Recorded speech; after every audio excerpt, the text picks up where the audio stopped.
How to set your Lovable project to maintenance mode. So in order to do this, you first need to head over to lovable.dev and then open the actual project that you want to set the maintenance mode.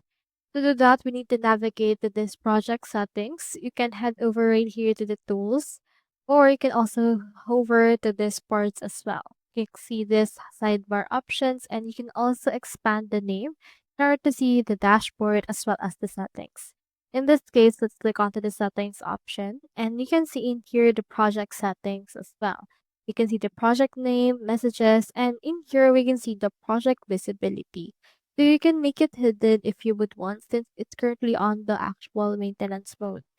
Head over and click on public and you can make it workspace or personal depending on the plan that you currently love or you currently have on Lovable. So just choose in here which one you want and you can also make sure to unpublish it, hide this as well and disable it. And from this case, you can just connect a particular domain into the maintenance website that you can also create on Lovable.